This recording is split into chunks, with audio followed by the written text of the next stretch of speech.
Anda kembali di Aju Sore, pemirsa. Para pedagang mengais barang-barang yang masih bisa diselamatkan pasca kebakaran yang menghanguskan 300 kios di Pasar Kroya, Cilacap, Jawa Tengah. Sementara polisi masih menyelidiki penyebab kebakaran.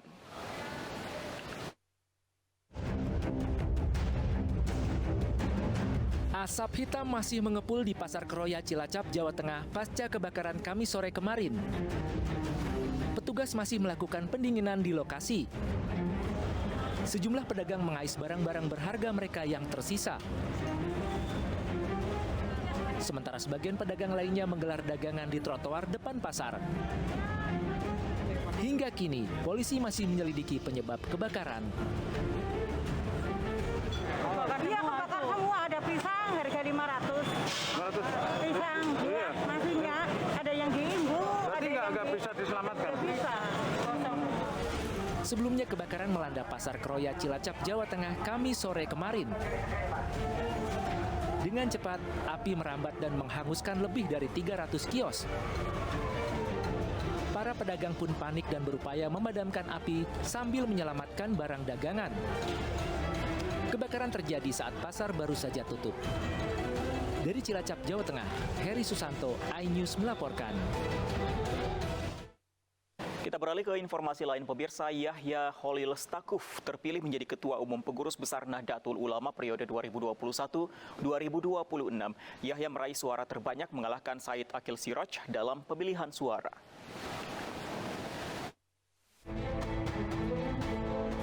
Yahya Holil Stakuf terpilih menjadi Ketua Umum Pengurus Besar Nahdlatul Ulama periode 2021 hingga 2026.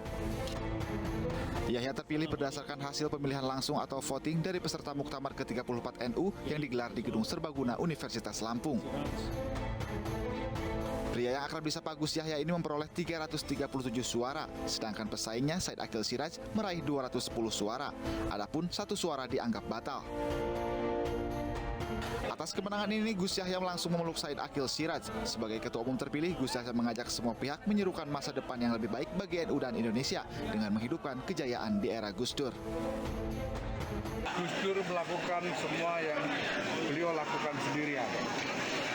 Tidak mungkin ada seseorang yang mampu menggantikan beliau setelah tiada. Nah, tetapi kita semua masyarakat Nahdlatul Ulama jelas-jelas masih membutuhkan fungsi Gus Dur, membutuhkan peran Gus Dur, membutuhkan kehadiran Gus Dur. Maka kita harus berusaha untuk membangun strategi supaya Nahdlatul Ulama sebagai organisasi bisa hadir laksana Gus Dur. Sehingga masyarakat ketika merasakan apa yang dilakukan oleh Nahdlatul Ulama, layanan yang diberikan oleh Nahdlatul Ulama, masyarakat bisa merasakan kembali seolah-olah Gus Dur hadir lagi. Gus Yahya lahir di Rembang 16 Februari 1966 dan menempuh pendidikan di Universitas Gadjah Mada. Ia pernah menjabat sebagai Khatib Am PBNU dan menjadi anggota One Team Press pada tahun 2018. Tim Liputan iNews melaporkan. Dan pemirsa, terkait dengan terpilihnya Gus Yahya sebagai Ketua PPNU yang baru, bergabung bersama kami untuk membahasnya salah satu kader Nahdlatul Ulama, ada Pak Isfah Abidal Aziz. Assalamualaikum warahmatullahi wabarakatuh, Pak Isfah. Waalaikumsalam warahmatullahi wabarakatuh. Baik, Pak Isfah, kalau tidak salah, ini salah satu program yang digaungkan oleh Gus Yahya sebelum pemilihan hari ini adalah meningkatkan potensi yang ada dalam lingkup NU. Nah, sebagai orang yang ada di dalam lingkaran NU, menurut Anda bagaimana dan seperti apa program itu secara garis besar nantinya akan diimplementasikan, Pak Isfah? Ya, terima kasih. Jadi terkait dengan agenda program Pengurus Besar Nahdlatul Ulama secara umum Nahdlatul Ulama ke depan tahun 2021-2026 itu paling tidak ada beberapa hal ya. Pertama, bagaimana kemudian kita melakukan penguatan transformasi terkait dengan nilai-nilai Ahlussunnah wal Jamaah. Jadi kita harus melakukan transformasi dan penguatan edukasi kepada masyarakat bagaimana Islam ala ahli sunnah wal jamaah an-nahdiyah ini difahami, diamalkan dan dijalankan oleh umat dan oleh masyarakat.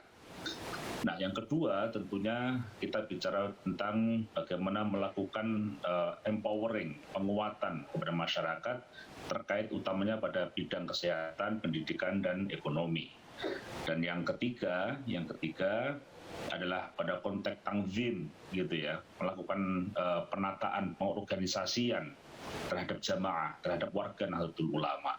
Nah, ini 3 hal pokok ya yang ke depan mesti harus kita bangun, harus kita perkuat sehingga kemudian berbagai potensi yang ada di Nahdlatul Ulama itu dapat dikelola dengan baik, dapat dijalankan dengan baik ke depan. Nah, ini semua kita lakukan dalam rangka menyambut ya 1 abad ya era kedua ya, 1 abad Nahdlatul Ulama. Kita masuk pada abad baru nanti Nahdlatul Ulama. Seperti itu, Mas. Baik. Pak Isfah, melihat latar belakang dari Gus Yahya yang bukan orang baru di dalam pemerintahan, kita tahu terakhir ini beliau sempat menjabat sebagai Watimpres di pemerintahan. Apakah ini nantinya akan membantu program-program tersebut, Pak? Iya, beliau memiliki kapasitas yang luar biasa ya. Bagaimana kemudian beliau membangun cara pandang bahwa Nahdlatul Ulama ini bukan semata-mata soal identitas. Jadi Nahdlatul Ulama ini bukan semata-mata soal identitas, semata-mata organisasi sebagai identitas seseorang. Tapi ada satu amanat peradaban yang luar biasa di Nahdlatul Ulama. Bahwa ada amanat, ada tugas peradaban yang harus kita jalankan, yang harus kita emban, yang harus kita lakukan dalam rangka membangun. Salah satunya adalah membangun perdamaian, mengupayakan terwujudnya perdamaian dunia. Umpamanya salah satunya seperti itu. Jadi ini cara pandang seperti ini yang luar biasa kalau menurut saya yang kemudian dimunculkan oleh Gus Yahya sebagai Ketua Umum PBNU yang terpilih di Muktamar 34, dan ini yang harus kita dorong ke depan gitu. Nah, sebagai seseorang yang memiliki pengalaman yang cukup mumpuni di Nahdlatul Ulama, saya yakin Gus Yahya cukup bisa ya mengatur irama kerja organisasi sehingga kemudian dapat mengupayakan terwujudnya berbagai cita-cita, berbagai gagasan besar beliau terhadap Nahdlatul Ulama. Itu. Saya yakin saya optimis. Baik, Pak Isfah, tadi ada pernyataan dari Gus Yahya, kalau tidak salah setelah pemilihan, ini ada pernyataan yang cukup menarik. Tadi ada dikatakan bahwa untuk membangkitkan Gus Dur kembali. Ini pernyataannya maksudnya seperti apa? Apakah maksudnya akan membangkitkan kembali pemikiran-pemikiran dari Presiden Gus Dur atau bagaimana sebenarnya? Iya, yaitu tadi Gus Dur ya itu kalau kita pahami, Gus Yahya mencoba menerjemahkan gagasan Gus Dur atau cara pandang Gus Dur terhadap NU. Ya, NU ini bukan semata-mata soal identitas. Bahwa saya orang NU, kami orang NU, siapa lagi orang NU, karena saya berorganisasi di NU. Bukan semata-mata soal itu. Tapi bahwa Nahdlatul Ulama ini, NU ini, itu memiliki satu amanat, tanggung jawab, tugas peradaban yang luar biasa gitu. Bahwa dalam sejarah berdirinya Nahdlatul Ulama ini bukan semata-mata bagaimana kemudian dibentuk satu organisasi sebagai satu tempat untuk terhimpunnya para ulama, bukan semata-mata itu. Tapi ada satu situasi di mana kemudian ada tanggung jawab seluruh ulama pada waktu itu bahwa kita harus membangun organisasi untuk meneruskan dan menjaga dan memperjuangkan amanat peradaban kita ke depan. Nah, ini yang hendak kita bangun. Nah, berbagai yang sudah dicita-citakan oleh Gus Dur, berbagai upaya-upaya strategis yang sudah dilakukan oleh Gus Dur, ini yang harus kita lanjutkan, kita gali kembali, kita upayakan kembali. Sehingga kemudian mewarnai keberadaan NU itu bisa dirasakan keberadaannya oleh umat, oleh masyarakat, oleh bangsa, oleh negara, oleh dunia. Baik. Itu yang kita harapkan. Baik, Pak Isfa, kalau tidak salah, ini selisih suara yang diperoleh oleh Gus Yahya dengan Pak Said Akil, selisihnya cukup jauh. Apakah ini membuktikan ini tanpa melupakan peranan dan tanpa mendiskreditkan peranan dari Pak Said Akil sebagai Ketua PBNU sebelumnya? Apakah ini artinya dengan selisih jauh suara tersebut bahwa sosok Gus Yahya ini memang satu sosok yang sudah jauh-jauh hari diinginkan oleh internal NU untuk menjabat sebagai Ketua PBNU?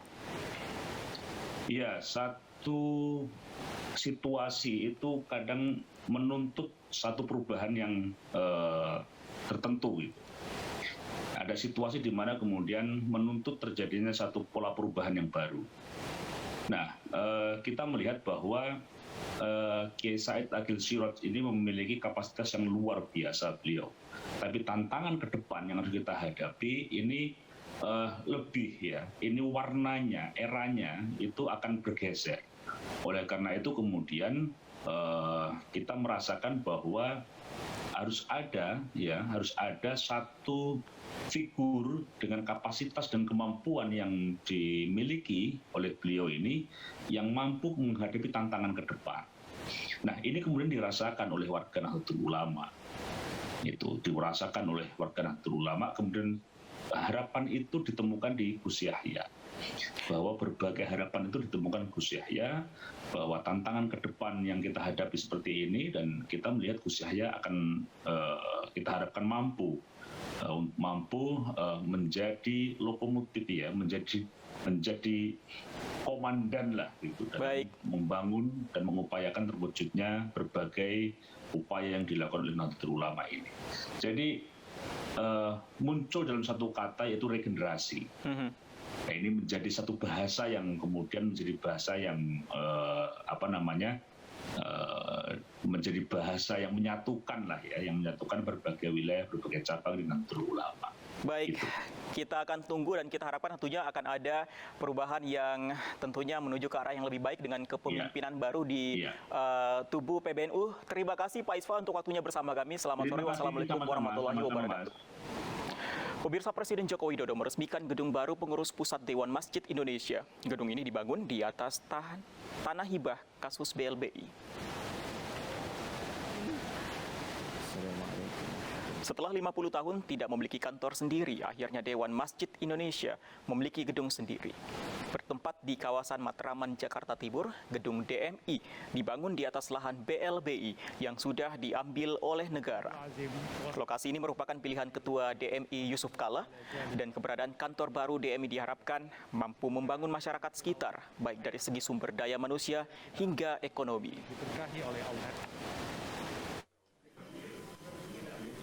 Dewan Masjid Indonesia untuk memakmurkan dan dimakmurkan masjid, karena itu masjid harus difungsikan sebagai penguat ekonomi umat. Masjid betul-betul berusaha membangun masyarakat yang mutamadin, yang berdaya secara ekonomi, secara politik maupun budaya. Ikut bersama pemerintah mengurangi pengangguran, memberantas kemiskinan, dan menekan angka ketimpangan yang masih sekarang ini kita miliki. Memakmurkan masyarakat sekitarnya. Selalu saya sampaikan bahwa kita ini mempunyai suatu kelemahan di bidang keterbelakangan di bidang ekonomi umat ini. Masjid boleh indah sampai, tetapi kita lihat rumah-rumah sekitarnya perlu dibantu. Usai jeda kami kembali dengan sejumlah informasi, di antaranya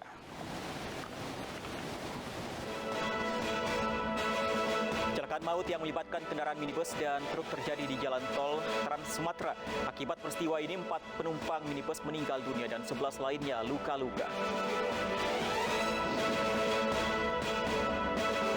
Yahya Holil Stakuf terpilih menjadi Ketua Umum Pengurus Besar Nahdlatul Ulama periode 2021-2022. Dua informasi ini serta sejumlah informasi lain akan kami hadirkan untuk Anda usai jeda.